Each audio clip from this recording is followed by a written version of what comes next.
अब आप सुन पा रहे हैं? हाँ जी बंते जी, आ रही है आवाज बहुत अच्छे से। ओके ओके, अब मैं बात शुरू करता हूँ। भारत में हमारे हाँ पास बंते जी, थोड़ा कानून है। थोड़ा हाँ सा जी। टेढ़ा है, सेंटर में नहीं है आप बंते जी, आप सेंटर में नहीं है। क्या हाँ अब सेंटर सही है। में है? हाँ अब सही है बंते। अब सेंटर सही है? हाँ जी बिल्कुल सही है। ओके। प्रिय उपासक उपासिकाओं, हम बौद्ध समाज के निर्माण में आने वाली चुनौतियों पर चर्चा कर रहे थे। बौद्ध समाज के निर्माण में बहुत सारी चुनौतियां हैं और हमें समाज निर्माण की अवधारणा पर काम करने से पूर्व उन सभी चुनौतियों को समझना होगा और उन पर काम करना होगा, क्योंकि समाज के निर्माण की जो अवधारणा है ये बहुत महत्वपूर्ण है। इसको हल्के में नहीं लिया जा सकता। बाबा साहब ने धम्म क्रांति की 14 अक्टूबर 1956 को दीक्षा लेने के बाद भारत में बौद्ध धर्म पुनः पुनर्जीवित हुआ और उसके बाद लाखों लोग बौद्ध बने। आज हम 68 वर्षों के बाद बात कर रहे हैं। क्योंकि बाबा साहब डॉक्टर अंबेडकर को दीक्षा के बाद केवल 52 और 53 दिन मिल सके थे, वे इससे आगे काम नहीं कर सके। 2 वर्ष का समय चाहिए था बाबा साहब को, लेकिन वो नहीं मिला। इसके बाद जो लोग बौद्ध बने हैं, ये दायित्व उनका था कि जो लोग बौद्ध बने हैं उनको संगठित करके एक समाज का स्वरूप निर्धारित करें। लेकिन हम लोगों ने बस यही सोचा कि दीक्षा ले ली तो हम बौद्ध बन गए। बौद्ध बन गए तो हमारे मन की धारणाएं बदल गई, हमारे मन का विकास हो गया और हमारा काम पूरा हो गया। मैं आज फिर दोहरा रहा हूं, बौद्ध बनने का अर्थ केवल धर्म बदलना नहीं है। बौद्ध बनने का अर्थ व्यवस्था बदलना है। और हमें तो व्यवस्था बदलने से कहीं ज्यादा दूसरा काम भी करना है। व्यवस्था बदलने का अर्थ तो यह था कि हम जिस व्यवस्था में थे उससे निकल करके दूसरी व्यवस्था में आ जाते। इसे व्यवस्था परिवर्तन कहा जाता। लेकिन हम जिस व्यवस्था को छोड़ने की बात कर रहे हैं, उसके छोड़ने के बाद हम किस व्यवस्था में जाएंगे, क्योंकि बौद्ध समाज की अपनी कोई व्यवस्था नजर नहीं आती। बौद्ध धर्म के मानने वाले लोगों की अपनी कोई व्यवस्था नहीं है। तो यहां मैं कहूं कि व्यवस्था बदलना ये अपने आप में अधूरा शब्द है। हमें व्यवस्था बदलने के साथ साथ हमें अपनी व्यवस्था का निर्माण भी करना था और अपनी व्यवस्था के निर्माण के लिए हमें बहुत सारी तैयारी करनी थी, लेकिन नहीं कर पाए। हम केवल बौद्ध बने रहे। 68 वर्षों के बाद कुछ लोगों की समझ में आने लगा कि बौद्ध तो बनते जा रहे हैं लेकिन पहचान तो बनी ही नहीं। पहचान बनी नहीं तो पहचान बनने के लिए क्या करना चाहिए? तो उन लोगों ने कानूनी प्रावधानों की बात शुरू की कि हमें बौद्ध बनने के बाद सरकार से भी प्रमाण पत्र लेना चाहिए। इस बात में कोई आपत्ति नहीं कि हमें सरकार से प्रमाण पत्र लेना चाहिए। अब सरकार से प्रमाण पत्र भी ले लिया। सरकार से प्रमाण पत्र मिलने के बाद भी क्या हमारी व्यवस्था बन गई? क्या हमारा समाज बना? अगर 100, 200, 1000, 10,000, 1 लाख लोगों ने भी प्रमाण पत्र ले लिया तो भी क्या जो प्रमाणित बौद्ध हैं, जो गजेटेड बौद्ध हैं, क्या उन लोगों का भी कोई समाज है? क्या उन लोगों की मानसिक धारणाएं बदल गई हैं? क्या उन लोगों ने अपनी सामाजिक व्यवस्था के निर्माण में कोई पहल की है?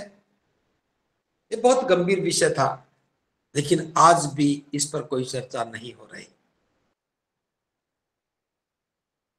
धम्मभूमि के माध्यम से बीआरसी के प्लेटफॉर्म पर हम इस चर्चा को कर रहे हैं। हमें कानूनी स्वतंत्रता मिली, इसमें कोई संदेह नहीं। परम श्रद्धेय बाबा साहब डॉक्टर अंबेडकर का लिखा हुआ संविधान हमें कानूनी स्वतंत्रता दे रहा है। यह सब हमारे अधिकारों में निहित है। लेकिन जिस व्यक्ति के पास मानसिक स्वतंत्रता ना हो, क्या वह कानूनी अधिकारों का उपयोग कर सकता है? जैसे भारत के संविधान में हम सब लोग बराबर हैं। भारत के संविधान में कोई व्यक्ति किसी के साथ जाति भेद नहीं कर सकता। भारत के संविधान के अनुसार कोई व्यक्ति किसी को जाति के आधार पर प्रताड़ित नहीं कर सकता। लेकिन इस देश में जो राजनीतिक व्यवस्था का सर्वोच्च पद है, राष्ट्रपति, जाति के आधार पर उसके साथ भी भेदभाव होता है। जाति के आधार पर राष्ट्रपति के साथ भी दोयम दर्जे का व्यवहार होता है।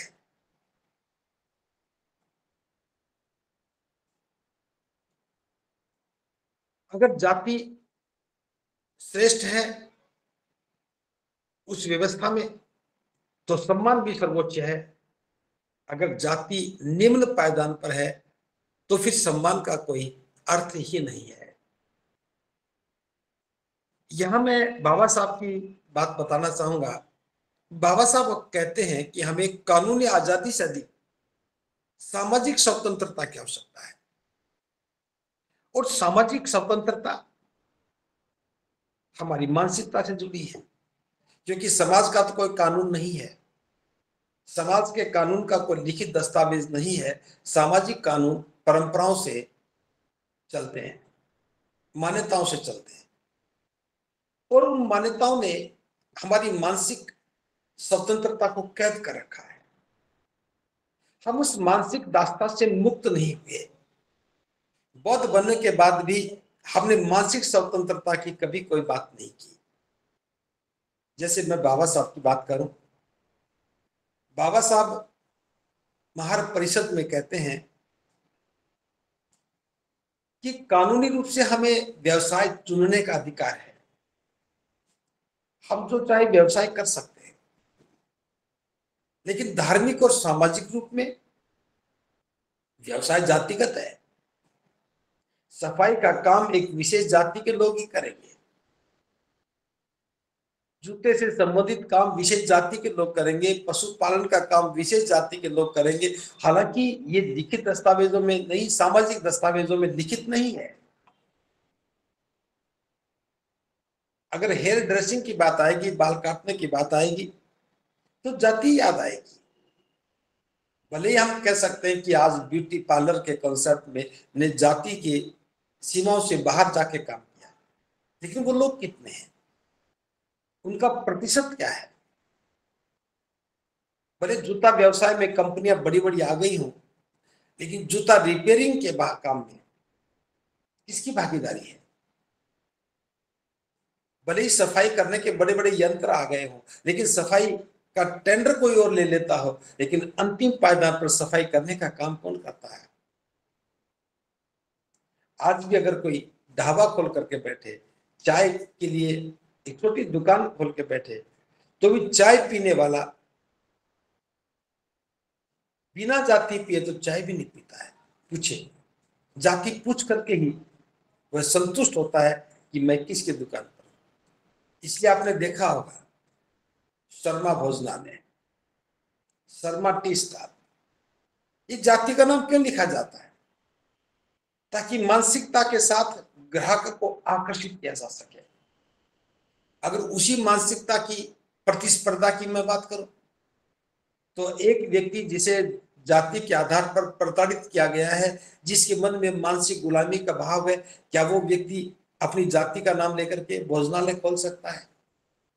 और जाति का नाम ना भी ले, भोजनालय खोल ले, नाम भी बहुत सुंदर रख दे, भारत भोजनालय रख दे, तो भी आने वाले व्यक्ति की जिज्ञासा बनी रहती है कि इस ढाबे का, इस होटल का संचालक कौन है। और यहां फिर छुपने छुपाने की बात शुरू होती है।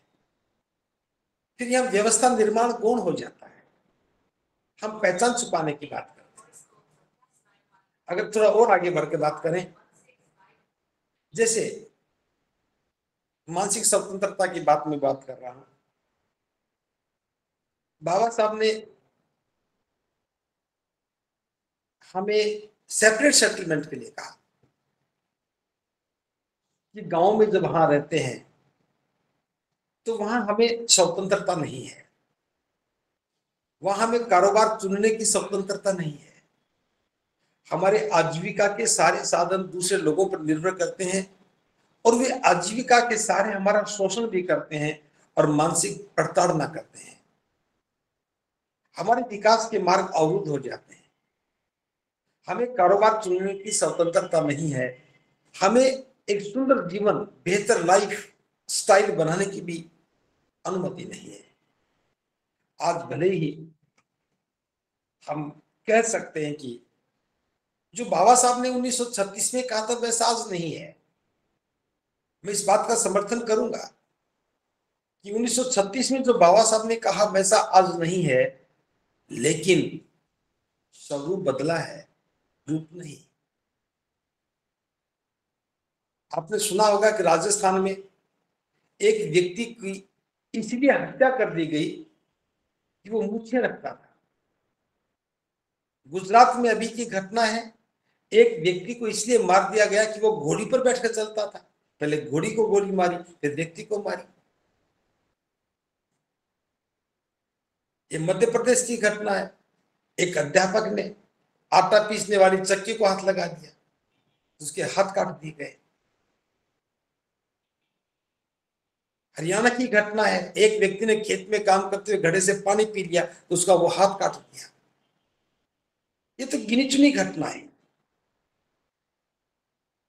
लेकिन सभी घटनाएं प्रकाश में नहीं आती कि 1936 में और आज में विशेष बदलाव नहीं हुआ। इस 90 वर्ष के अंतराल में कोई विशेष बदलाव नहीं हुआ है, तो इस बदलाव की आवश्यकता किसको है? हमें आवश्यकता है, जो बौद्ध बने उन्हें आवश्यकता है। बौद्धों को मानसिक आजादी की आवश्यकता है, तो मानसिक आजादी के लिए हमें क्या करना होगा? मानसिक आजादी के लिए हमें मन पर काम करना होगा, और मन पर काम करने का अभिप्राय यह है, जब आप बौद्ध बन गए तो जो बुद्ध के द्वारा दिए गए सूत्र हैं, सिद्धांत हैं, उनका व्यवहारीकरण करना होगा, उनको व्यवहार में उतारना होगा। हम बौद्ध बनने के बाद अध्ययन करना, लिखना, सुनना सब छोड़ देते हैं, और जहां तक बात महिलाओं की है, उनकी उपस्थिति तो पूरी तरह नग्न है, भागीदारी नहीं है। तो मानसिक स्वतंत्रता के लिए हमें पहले समाज को बनाना होगा, जो बौद्ध बने हैं उनको साथ बैठना होगा, और साथ बैठने के साथ साथ अपना मानसिक विकास करना होगा। जिसे बाबा साहब ने उसी भाषण में जिक्र किया है कि कुछ लोग ऐसा मानते हैं कि अंतरजातीय विवाह करके और सामूहिक भोज करके हम भेदभाव को खत्म कर सकते हैं। अब सामूहिक भोज और अंतरजातीय विवाह ये समस्या का समाधान नहीं है। क्यों नहीं है? क्योंकि भारतीय अगर सामाजिक व्यवस्था का मैं जिक्र करूं, यहां जो वंश परंपरा है, जाति की परंपरा है, पहचान की जो आवश्यकताएं हैं, वे सब पिता से होती हैं। उदाहरण के लिए पिता की जो जाति है, संतान की वही जाति मानी जाएगी। मान लो पिता ब्राह्मण है और माता शूद्र है, तो संतान ब्राह्मण ही होगी, उसे पिता की जाति दी जाएगी, उसकी पहचान पिता की जाति होगी। अगर इसके विपरीत पिता शूद्र है और मां ब्राह्मणी है, तो संतान शूद्र ही कहलाएगी, क्योंकि पिता की जाति ही आगे आती है। तो क्या अंतरजातीय विवाह जाति की समस्या को खत्म कर सकते? बाबा साहब ने कहा यह नहीं हो सकता, ये गलतफहमी है। अगर सामूहिक भोज करते हैं तो सामूहिक भोज क्या मानसिक स्वतंत्रता को बदल देता है? यहां पर भी भोज की, अगर सामूहिक भोज भी होता है तो खाना बनाने और खिलाने का काम तो तथाकथित उच्च जाति के लोगों के हाथ में होता है। अपनी जातीय अहंकार में साथ बिठा के खाना भी खिला देने से मानसिक बदलाव नहीं होता। मानसिक बदलाव होगा जो समानता का सिद्धांत है उस पर काम करने से। जो बौद्ध बने हैं उन्हें अपनी जाति और जातिगत भावनाओं से ऊपर उठना होगा, जो अभी काम नहीं हुआ। बौद्ध बनने के बाद बौद्ध ही आपस में रोटी बेटी का संबंध करें। एक बौद्ध बना है, वह अपने बेटे या बेटी की शादी करने के लिए दूसरे बौद्ध की तलाश करे। योग्यताएं आपकी अपनी हैं, सिलेक्शन के अपने मापदंड हैं। आपको कैसा लड़का चाहिए, कैसी लड़की चाहिए, ये आपकी स्वतंत्रता है। लेकिन वो चयन करने के लिए आप बौद्ध समाज में ही ढूंढेंगे, तब अगली जो संतान होगी उसकी पहचान बौद्ध होगी। एक पीढ़ी में तो हमें ये करना पड़ेगा, लेकिन हमारी मानसिक जो गुलामी का भाव है वो हमें रोकता है। अरे मैं बेटे की शादी कर रहा हूं, पता नहीं किस जाति की लड़की घर में आएगी। मैं बेटी की शादी कर रहा हूं, पता नहीं किस जाति के घर में जाएगी।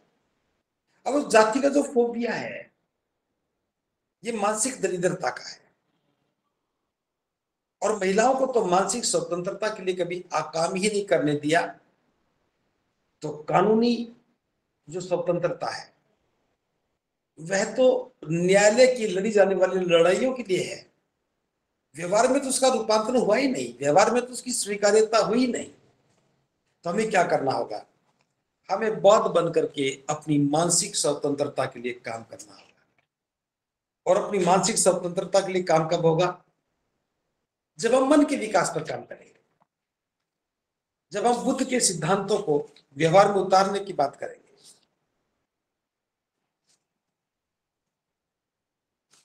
हम आपस में जो धारणाएं बनी हुई है उनसे मुक्त हो जाएंगे। जैसे काम को लेकर के, अगर कोई व्यक्ति बौद्ध बना है, वो कारोबार करता है, तो हमारे मन में एक भाव आता है, पता नहीं कौन जाति का व्यक्ति है, बस यही आकर के हम मात खा जाते हैं। हमें सिर्फ इतना देखना है कि वो व्यक्ति बौद्ध है और हमारा काम उसकी सहायता करे। तो वहां जो संबंध बनेंगे वो बौद्ध के संबंध बनेंगे, जाति के संबंध नहीं बनेंगे। महिलाओं को भी कारोबार में आगे आना चाहिए। जैसे मान लो किसी ने एक चाय की दुकान खोली, तो वो अपने कारोबार में बौद्ध होने को इंगित करेगा। किसी भी विषय के लाभ भी है, हानि भी है। हो सकता है कि कुछ लोग दुर्भावना करेंगे, दुर्भावना तो अब भी है, लेकिन जो सद्भावना वाले लोग हैं उनको एक आमंत्रण मिलेगा कि हमारा बौद्ध भाई है। छुप करके भी हम कोई बड़ा काम नहीं कर सकते, छुप करके भी कोई व्यवसाय नहीं हो सकता। सामाजिक अवधारणाओं से मुक्त हुए बिना व्यवसाय भी आगे नहीं बढ़ सकता। तो बाबा साहब ने जो हमें कहा है मानसिक आजादी के लिए, मैं उनका लिखा हुआ ही आपको पढ़ के सुना रहा हूं। बाबा साहब कहते हैं कि मानसिक स्वतंत्रता ही सच्ची आजादी है। मानसिक स्वतंत्रता ही सच्ची आजादी है। जिसका मन ही स्वतंत्र नहीं, वह कैदी न भी हो तो भी वह जेल में बंद है। जैसे जिसका मन स्वतंत्र नहीं है, वह कैदी नहीं है तो भी जेल में बंद है। जिसका मन स्वतंत्र नहीं, वह जिंदा होकर भी मरे के समान है। अगर मन स्वतंत्र नहीं है तो जिंदा होकर भी वो मरते समान है। बाबा साहब कहते हैं मन की स्वतंत्रता ही जिंदा होने का प्रमाण है। अगर आप जिंदा है या मरते हैं, इसकी पहचान करनी हो तो बाबा साहब के मापदंड के अनुसार मन ही स्वतंत्रता के जिंदा होने का प्रमाण है। परंतु मानसिक आजादी किसे मिली है? ऐसा निसंकोच कहा जा सकता है जो आदमी अपनी बुद्धि की सतर्कता पर ध्यान देकर अपने अधिकार क्या है, अपने कर्तव्य क्या है, इसके प्रति जागृत रहता है, मैं उसे वास्तव में स्वतंत्र कहता हूं। तो यहां जो मानसिक स्वतंत्रता की अवधारणा है, इसको अगर समझना है तो निसंकोच इस बात पर ध्यान देना होगा कि हमारे अधिकार क्या हैं, हमारे कर्तव्य क्या है, इसके प्रति सजग रहेंगे, तब हम अपनी वास्तविक स्वतंत्रता की बात कर पाएंगे। लेकिन आज समाज की मैं बात करूं, बौद्ध समाज की बात करूं, उसमें हमारी सजगता कहां है? बौद्ध होने के बाद हमने कानूनी अधिकारों की बात कहां की है? हमने अपने कर्तव्यों की बात कहां की है? तो कर्तव्य और अधिकारों की बात अगर नहीं करेंगे तो फिर ये गुलामी है, दासता है। जो परिस्थितियों का दास नहीं बना है, बाबा साहब लिखते हैं, जो परिस्थितियों का दास नहीं बना है, जो कठिन परिस्थितियों को भी अपनी योग्यता के अनुकूल बना सकता है, वह इंसान स्वतंत्र है। आज प्राय देखने को मिलता है कि कुछ लोग बात करते हैं, जी मैं क्या करूं, परिस्थितियां नहीं है, वातावरण अनुकूल नहीं है। समाज में तो ऐसी बातें हैं, समाज की अवधारणा को लेकर के अपने आप को कायर और कमजोर प्रदर्शित करने लगते हैं। बाबा साहब कहते हैं कि जो व्यक्ति परिस्थितियों का दास नहीं है, जो परिस्थितियां हमारे सामने हैं, अगर हम उसके दास नहीं है, हम उनको अपने अनुकूल नहीं बना पाए, तो फिर स्वतंत्रता की कोई अर्थ नहीं है। अगर हमने परिस्थितियों को अनुकूल बना लिया है, हम उनके गुलाम नहीं बने हैं, तो फिर हम एक स्वतंत्र इंसान है। तो परिस्थितियों से लड़ने के लिए मानसिक स्वतंत्रता चाहिए। हमें इस गुलामी के भाव से निकलना होगा, मानसिक दरिद्रता के भाव से निकलना होगा। हम स्वतंत्र होकर कहें कि मैं मानसिक रूप से स्वतंत्र हूं। इसके आगे बाबा साहब कहते हैं, ऐसा मैं मानता हूं जो रूढ़ी परंपरा का दास नहीं बना, जो गतानुगतिक नहीं बना, जिसके विचारों की ज्योति बुझ नहीं पाई, वह व्यक्ति स्वतंत्र है। यानी कि जिस जो परंपराएं हैं, रूढ़िवादी परंपराएं हैं, उनका दास नहीं बना। यहां मैं बात इसलिए विशेष रूप से जोर देकर कहना चाहता हूं, जैसे घर में विवाह शादी की बात आती है, किसी के मरने के बाद की बात परिस्थितियां बनती हैं, तो प्राय सभी लोग शरणागत भाव में आ जाते हैं। वो कहते हैं जी मैं अपाहिज हूं, परिवार के लोग नहीं मानते, पड़ोसी नहीं मानते, रिश्तेदार नहीं मानते, अब क्या करूं, शादी यदि करना ही पड़ेगा, थोड़ी बहुत तो बात माननी पड़ेगी, मैंने मनवाई है तो मैं उनकी भी बात थोड़ी बहुत मान लेता हूं। ये मानसिक रूढ़िवादी परंपराओं की दास्ता है, और ये दरिद्रता भी है, मानसिक दरिद्रता भी है, और परंपराओं की, रूढ़िवादी परंपराओं की दास्ता भी है। तो बाबा साहब कहते हैं जो इन रूढ़िवादी परंपराओं का दास नहीं बना, जो गतानुगतिक नहीं बना, जैसे जो परंपराओं से चली आ रही है उसका हिस्सा नहीं बना, जिसके विचारों की ज्योति बुझ नहीं पाई, यानी कि जो अपने विचारों को नहीं मार रहा है, अपने विचारों को जीवित रखता है, वह व्यक्ति स्वतंत्र है। लेकिन जब हम देखते हैं हमारी विचारधारा कहाँ है, हमारी विचारधारा तो है ही नहीं।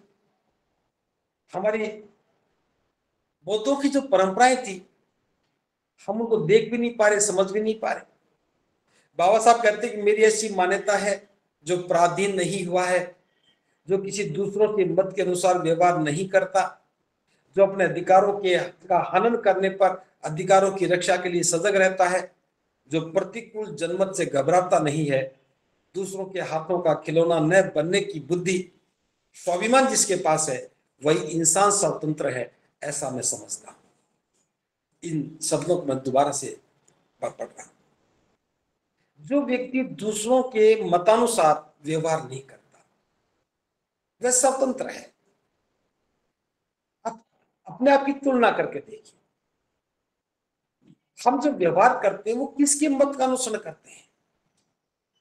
अगर कोई हमें विवाह के समय लड़की की शादी का निमंत्रण देके जाए, तो स्वाभाविक रूप से हमारे मन में ये भाव पैदा होगा कि लड़की की शादी है और मुझे कन्यादान करना है। इसे भले ही आप सामाजिक आवरण में देखें, सामाजिक परंपराओं के रूप में देखें, लेकिन वो लड़की की शादी है, उसने शादी का आमंत्रण दिया, आपके मन में जो भाव पैदा हुआ कि मुझे कन्यादान करना है, ये मानसिक दासता है। बाबा साहब इस मानसिकता को आजादी नहीं कहते, स्वतंत्रता नहीं कहते। क्या हम इस प्रकार के भाव से मुक्त हो पाए? ये तो एक उदाहरण है। जो अपने अधिकारों के हनन का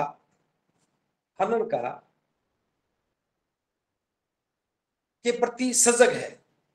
अगर कोई व्यक्ति हमारे अधिकारों का हनन करता है और हम उसके लिए लड़ते हैं, अधिकारों का हनन नहीं होने देते हैं, प्रतिक्रिया करते हैं, प्रतिकार करते हैं, तो हम स्वतंत्र हैं। हमारे अधिकारों का हनन होता रहे और हम चुप बैठ जाएं, ये गुलामी है। अगर मानसिक दरिद्र समाज को बहुत सारे अधिकार भी दे दिए जाए, तो उन अधिकारों का कोई अर्थ नहीं होगा। मैं एक उदाहरण यहां देना चाहूंगा। बाबा साहब ने एनालिसिस ऑफ कास्ट में इसका जिक्र किया है।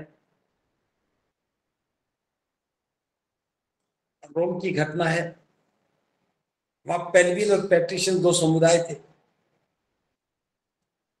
जो पैट्रिशियन लोग थे उनका बहुमत था, पेल्विन लोग थे वो अल्पमत में थे। पेल्विन लोगों ने बड़ा संघर्ष किया अधिकारों के लिए और अंततः वह जीत गए। उन्हें अधिकार मिल गए, कानूनी अधिकार कि आप चुनाव लड़ सकते हो। लेकिन एक शर्त लगी कि वहां की जो देवी थी, डोल्फी देवी, जीतने के बाद उसे उसके सामने जाना होगा। अगर वो स्वीकार करेगी तो उसे प्रतिनिधि के रूप में स्वीकार कर लिया जाएगा। अगर देवी उसे नकार देगी तो फिर वो जीतने के बाद भी उसे हारा माना जाएगा। पेल्वियन चुनाव लड़े और जीत गए। जीतने के बाद डोल्फी देवी के मंदिर में गए तो मंदिर ने उसे, डोल्फी देवी ने उन्हें अस्वीकार कर दिया। वो हार गए। इस हार का प्रतिकार नहीं किया, स्वीकार कर लिया कि डोल्फी देवी ने अस्वीकार कर दिया तो जीत के कोई अर्थ नहीं। अब डोल्फी कौन है, देवी कौन है? ये मानसिक दास्ता है। देवी बोलती नहीं है, लेकिन देवी के आगे बैठा पुजारी बोलता है। पुजारी एक व्यवस्था है, उस व्यवस्था में उसको तैयार किया है। और किसके हित में बोलेगा? जिसके हित में बोलेगा। हमें लड़ना तो उस पुजारी के खिलाफ था, लेकिन डोल्फी में हमारी विश्वास था, आस्था थी। पेल्विनों की डोल्फी में विश्वास था, इसलिए पुजारी ने जो कहा उसे स्वीकार कर लिया। एक कानूनी अधिकार मिलने के बाद भी पेल्वियन उनका विरोध नहीं कर सके। हमारे साथ भी यही है। जैसे कहीं कोई जुल्म हो जाता है और सामाजिक व्यवस्था में पंचायतें होती हैं। अब पंचायत का मुखिया कौन बनता है? पंचायत का मुखिया वही बनता है जिसे जातिगत व्यवस्था में सर्वोच्च पद मिला है। या तो जो सर्वोच्च बनेगा या फिर उसका सेकंड ऑर्डर क्षत्रिय वर्ग का व्यक्ति बनेगा। जुल्म करने वाला कौन है? ताकतवर है वही जुल्म करता है, गरीब तो जुल्म नहीं करता। और जो पंचायत का मुखिया बना है और अगर अपराधी उसी की जाति का व्यक्ति है, तो क्या न्याय की अवधारणा पूरी होगी?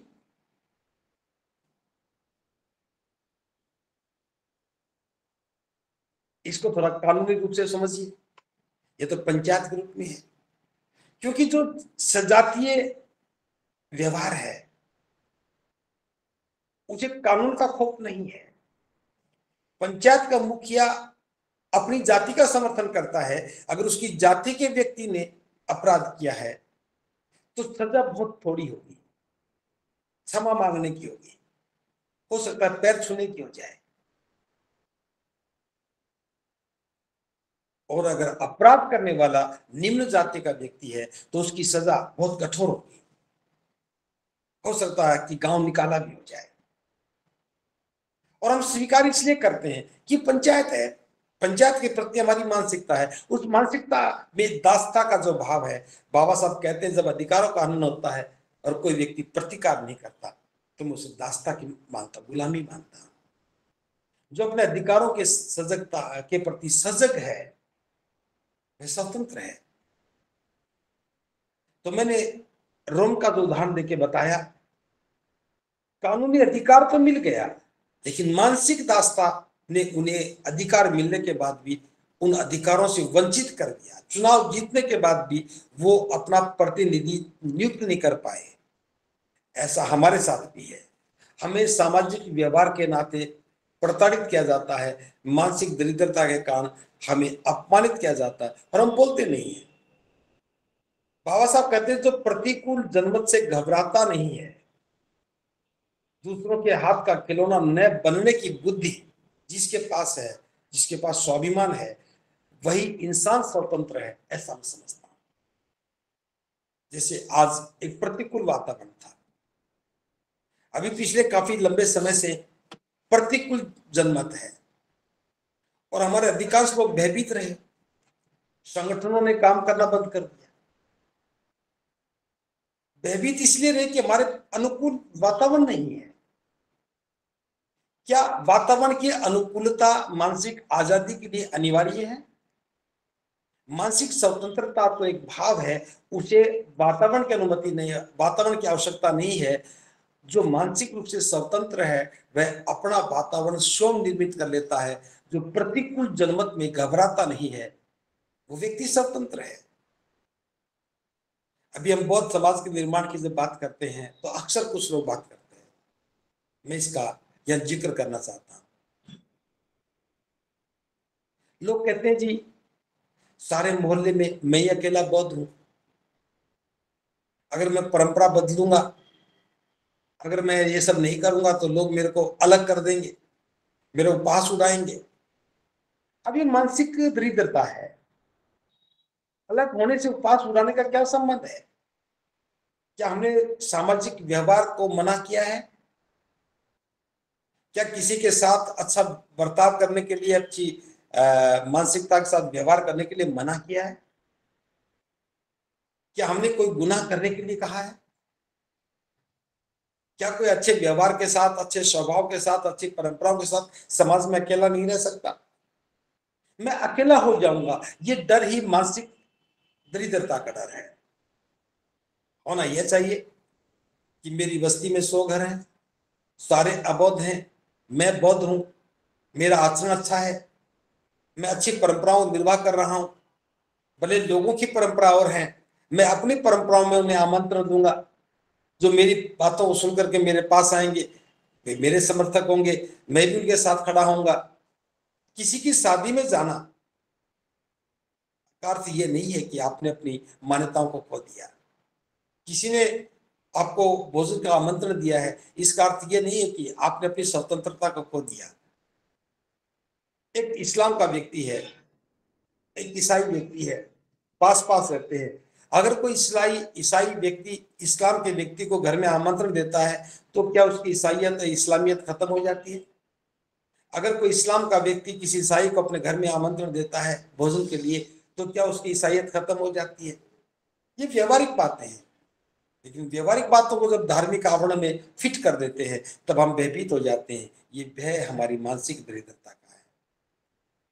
अगर श्रेष्ठता का भाव हो जाता है कि मैं बौद्ध बना हूं, मैं परंपराओं से मुक्त हूं, मैं बंधन से मुक्त हूं, मैं किसी का अपमान नहीं करता हूं, मैं किसी की रूढ़ियों के का उपहास नहीं उड़ाता हूं, मैं स्वतंत्र हूं, मुझे मेरी स्वतंत्रता का ख्याल है, लेकिन कोई रूढ़ियों में फंसा है, हम उसका उपहास क्यों उड़ाएं? लेकिन अभी तक ऐसा हुआ, जो बौद्ध बने वो उपहास ही उड़ाते रहे, किसी की देवता को उपास उड़ाते रहे, किसी की परंपराओं को उपास उड़ाते रहे, किसी घर में किसी का चित्र देखा तो उसके लिए आवेशित हो गए कि ये चित्र क्यों लगा रखा है, तुम तो गुलाम हो। हमें मानसिक स्वतंत्रता का पाठ पढ़ना चाहिए था। बौद्ध बनने के बाद मानसिक स्वतंत्रता क्या है, इसको बहुत मजबूती से समझना पड़ेगा। और मानसिक स्वतंत्रता के विकास की मैंने आज कोई बात नहीं कही है, हमें उस पर भी आगे बात करनी होगी। हम कैसे अपना मानसिक विकास कर सकते हैं, इस पर आगे आने वाले चर्चाओं में इस पर चर्चा करेंगे। तो मैं समझता हूँ मानसिक स्वतंत्रता एक बहुत बड़ा विषय है हम सबके लिए, और आप इसको ठीक से समझ पाए होंगे, ऐसे मैं उम्मीद करता हूँ। इन्हीं शब्दों के साथ आपने मेरी बात को बड़े ध्यान से। साधुवाद आप सभी को, बनते जी को वंदामी, नमो बुद्धाय जय भीम सभी को। मेरा ये प्रश्न है कि जैसे कि हम बौद्ध समाज की जो निर्माण करने जा रहे हैं जी, निर्माण करने से पहले क्या हम बौद्ध बने या बौद्ध निर्माण करने के बाद हम बौद्ध बने? सरदेव BL पारस जी, क्या उपलब्ध हैं आप? सरदेव BL पारस। जी सर। हाँ, क्या व्यवस्था है आपके पास बातचीत करने की? हाँ, आपने प्रश्न जी सुन जी, लिया है, प्लीज। दोबारा रिपीट करें प्रश्न। जो बौद्ध समाज का निर्माण कर रहे हैं वो बौद्ध लोग कर रहे हैं या जिन्होंने अभी बौद्ध धर्म को अपनाना है वो लोग कर रहे हैं? जी जी, बंते जी जुड़े हैं, बंते जी जवाब दे देंगे।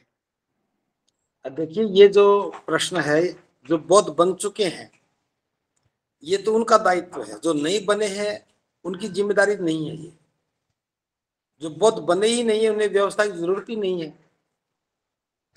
अब जो आदमी दूसरे धर्म में रहेगा वह बौद्धों की व्यवस्था के लिए काम क्यों करेगा? इसलिए ये विषय तो उन लोगों के लिए है जो बौद्ध बन चुके हैं। ठीक है जी। अंते जी माफी चाहूंगा, ऐसे तो 99% लोग जितने भी जुड़े हैं कोई भी बौद्ध नहीं है, मोस्टली 2-4% लोग होंगे। हाँ, तो 2-4% लोगों को काम करना है। अब जिस घर में हमें जाना है बहुत उसका बहुत निर्माण साधुवाद। तो हम ही करेंगे ना, जो बन चुके हैं। जी जो बना साधुवाद नहीं है वो साधुवाद। घर नहीं बनाएगा। जैसे हम बौद्ध हैं, इस घर का निर्माण तो हम ही करेंगे ना। और जब ये जो नहीं बने ये सुनेंगे तो इन्हें पता लगे कि बौद्धों की व्यवस्था ऐसी होती है तो वो आएंगे। अगर हमने पहले जी कह दिया कि साधु तुम साधु। पहले देखिए, हमने पहले कहा कि तुम व्यवस्था बनाओ फिर आओ, तो कोई भी नहीं आएगा। इसलिए जो 1% भी बौद्ध बन गए हैं ये उनकी जिम्मेदारी है कि वो व्यवस्था का निर्माण करें। ठीक है जी। ये अपनी हमारी व्यवस्था है कि हम इसको बनाएंगे तभी लोग आएंगे हमारे बीच में। जी बनते जी। हाँ, सरदेव धम्म रक्षित तारा, प्लीज आइए, क्या कहना चाह रहे हैं? धम्म रक्षित। हाँ जी। ठीक, वंदामी भंते और सभी उपासक उपासिकाओं को नमो बुद्धाय। मेरा प्रश्न ये है कि मैं बहुत से ऐसे बौद्ध को जानती हूँ, मैं बौद्धिस्ट परिवार से ही हूँ, लेकिन मुझे लगता है कि अभी भी बुद्ध धम्म को लोग सही से जानते नहीं हैं।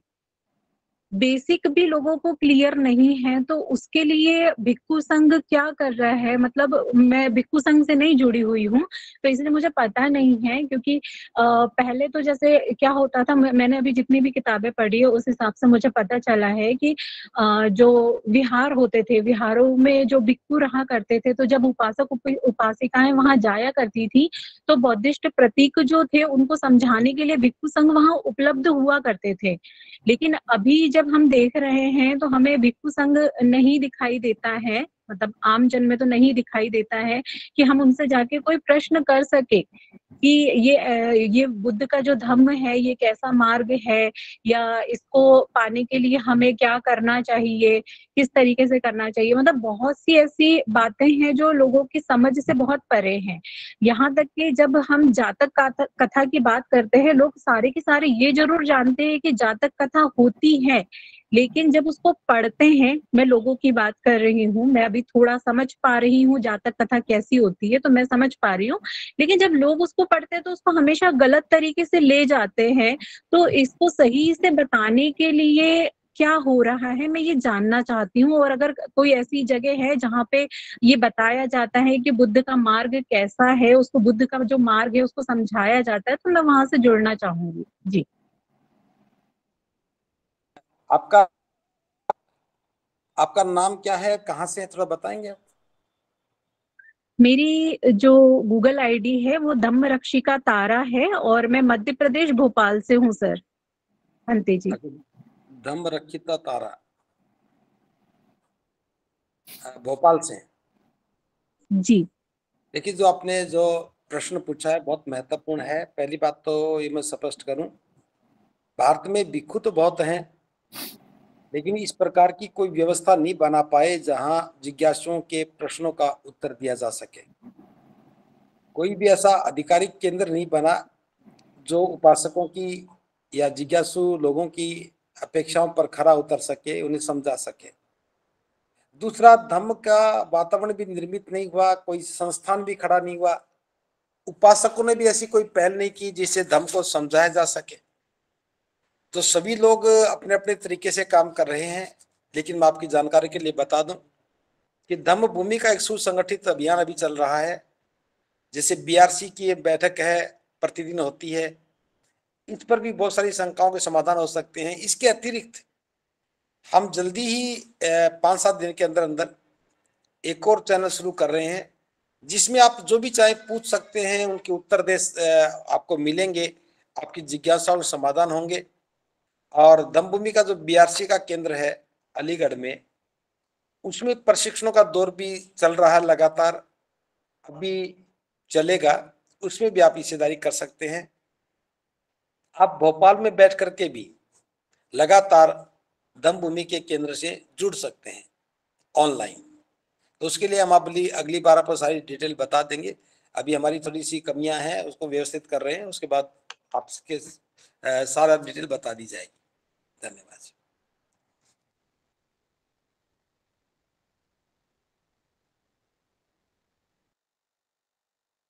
सरदेय अंकुश वर्मा ने दोबारा हैंड रेस किया है। अंकुश वर्मा। जी सर, एक प्रश्न मतलब मस्तिष्क में आया, अगर आप इजाजत दें तो मैं पूछ लूं आपसे। जी बताइए, स्वागत। जी, मैं जैसे कि मैं बौद्धिस्ट नहीं हुआ हूँ ऑफिशियली, मैं मतलब मेरा ना तो मेरा प्रमाण पत्र है, ना ही मैं बौद्धिस्ट, मैंने धर्म परिवर्तन किया है। फॉर्म जब भी भरते हैं तो हिंदू ही भरना होता है, हिंदू ही भरते आ रहे हैं। तो मेरा एक प्रश्न ये है कि जब हम भारत का संविधान पढ़ते हैं उसमें 3 आर्टिकल आते हैं, आर्टिकल 25 से आर्टिकल 28। अगर आपने चीजों पर कभी गौर किया हो तो आर्टिकल 25 में क्लॉज बी में मेंशन है कि भारत में सिख, जैन और हिंदू धर्म के तमाम पंथ और मान्यताएं, इन सबको हिंदू ही माना जाएगा। तो मेरा प्रश्न है कि बौद्धिस्ट होने के बाद जब हम कहीं जो लोग कन्वर्ट कर लेते हैं ऑफिशियली, जब इन फ्यूचर कहीं वैकेंसीज के लिए, जॉब्स के लिए वो लोग अप्लाई करते होंगे, तो वो क्या फिल करते होंगे कॉलम में?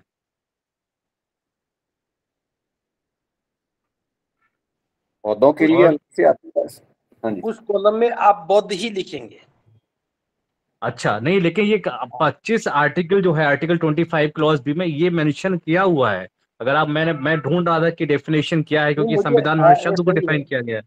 आप जो जी कह रहे हैं बात बिल्कुल सही है, लेकिन जैन जी। जैन ही लिखता है, सिख सिख ही लिखता है, बौद्ध बौद्ध ही लिखता है। अगर कानूनी अच्छा कोई अच्छा, अधिकारों की ओके। बात आती है तो जो हिंदुओं के लिए कानून बनाए गए हैं तो वही जी बौद्धों के लिए कानून होंगे। लेकिन ये नहीं है कि हम बौद्ध लिखेंगे तो हिंदू ही लिखना पड़ेगा, बिल्कुल नहीं लिखेंगे हिंदू। जो अच्छा, मतलब वो भारत वहां का, पे बहुत शब्द इस्तेमाल कर सकते हैं। हाँ, जो भारत का कानून है, जो हिंदुओं के लिए कानून बना है, वही बौद्धों जी के लिए, वही जैनों के लिए कानून बना है। लेकिन जी आपको पूरी स्वतंत्रता है कि आप बौद्ध हैं तो बौद्ध लिखेंगे, जैन है जैन लिखेंगे, सिख हैं तो सिख लिखेंगे। जी। और एक प्रश्न और है मेरा आपसे, जैसे मैं हिंदू खटिक जाति से संबंध रखता हूँ, और मैं करीब करीब 2008 से विपश्यना कर रहा हूँ। भगवान बुद्ध की मैंने बहुत पुस्तकें पढ़ी, मैं इतना प्रभावित हुआ हूँ बुद्ध के जीवन से और विपश्यना साधना से। मैंने अपना जीवन बहुत रूपांतरित किया है, और मैं अंबेडकर साहब की बहुत पुस्तकें पढ़ता हूँ, उनके विचारों से बहुत प्रभावित हूँ। तो आप मुझे ये कह सकते हैं कि मैं एक अम्बेडकरवादी व्यक्ति हूँ, लेकिन मैं बाई कास्ट खटिक समाज से आता हूँ। मैं पूरी कोशिश भी करता हूँ कि मेरे समाज के लोग ज्यादा से ज्यादा बुद्ध की देशना से जुड़े, अम्बेडकर साहब से जुड़े, और इधर ज्यादा है, क्योंकि मैंने जितना ऐतिहासिक रूप से समझने की कोशिश की है, मुझे ये लगता है कि देश में जितनी भी शोषित वंचित समाज की जो जातियां हैं वो सारी प्राचीन बुद्ध जातियां ही हैं, बुद्ध के शासन के लोग ही हैं, बुद्ध के ही लोग हैं, लेकिन लोग गुमराह हो गए हैं। लेकिन अब मेरा प्रश्न ये है कि मैं बौद्ध नहीं हुआ हूँ ऑफिशियली, लेकिन मैं बुद्ध विहार जाना, विपश्यना करना और बनते लोगों के साथ रहना, संगत करना, ये चीजें करता रहता हूँ। तो क्या मुझे अकेले अगर मैं कभी फैसला करूं जीवन में, मेरे परिवार के जन और मेरे साथ में ना आए, मैं अकेला अगर ये निर्णय लूं कि मुझे बौद्धिस्ट होना है, तो क्या मैं हो सकता हूं? देखिए, इसमें कोई बाधा नहीं है, आप अकेले बौद्धिस्ट हो सकते हैं, लेकिन बाधा जी। सिर्फ इतनी ही है कि अकेले बौद्धिस्ट होने के बाद घर का वातावरण थोड़ा सा हमेशा तनावग्रस्त रहेगा, क्योंकि जीवन संगिनी जी कुछ जी करेगी, आप कुछ करेंगे, बच्चे कुछ करेंगे, तो वो बाधा आपको ज्यादा आएगी। तो बेहतर ये है, जी जी, वो स्वतंत्रता है, है वो। बिल्कुल आप ले जी सकते हैं, बिल्कुल। मैं जो जी बताना अच्छा। चाहता हूँ। लेकिन बेहतर ये है जी कि परिवार को तैयार करें, परिवार को मानसिक रूप से बदले, जी तब ज्यादा सुखद अवस्था जी, रहेगी। और अगर आप बिल्कुल बौद्ध सही कहा नहीं भी आपने। बने तो भी कोई बात नहीं, आप अध्ययन करने के लिए स्वतंत्र हैं, जुड़ने के लिए जी स्वतंत्र हैं। ये तो विचार का जब जी विकास होगा, मन का विकास होगा, तो परिस्थितियां बदलती चली जाती हैं। तो निश्चिंत होकर के आप लोग जी जी काम कीजिए, साथ आइए। जी श्रद्धे बनते जी को सादर वंदामि, भिक्षु संघो वंदामि, सुविधम बंधुओं को नमो बुद्धाय जय भीम जी। मेरा तो प्रश्न ये है जी, जैसे अभी भाई साहब ने एक प्रश्न पूछा था जी, मतलब बुद्धिस्ट कॉलम में बौद्ध लिख सकते हैं। जब वेरिफिकेशन की बात आती है तो जी अगर उधर कहने लगे क्या भी आप बुद्धिस्ट का सर्टिफिकेट दिखाओ, तो फिर क्या प्रॉब्लम नहीं आएगी जी? बाकी जो अपने वो डॉक्यूमेंट्स हैं उनमें ऐसी लिखा होगा जी, तो तब दिक्कत नहीं आ सकती क्या जी? आपके बौद्ध बनने के लिए किसी प्रमाण पत्र की आवश्यकता नहीं है, कोई आपसे प्रमाण पत्र नहीं पूछेगा। बौद्ध होना तो एक मानसिक काम है, और प्रमाण पत्र की आवश्यकता तो वो भी मिल जाएगा, वो तो बहुत आसान काम है। पहले बौद्ध बनना है, प्रमाण पत्र भी मिल जाएगा, कोई दिक्कत नहीं है। विप्रो से प्रमाण पत्र ले नहीं सकता, सरकार से प्रमाण पत्र ले सकते हैं, लेकिन बिना प्रमाण पत्र के भी आप बौद्ध है तो बौद्ध है ही। ठीक है। जी बहुत बहुत साधुवाद बनते जी।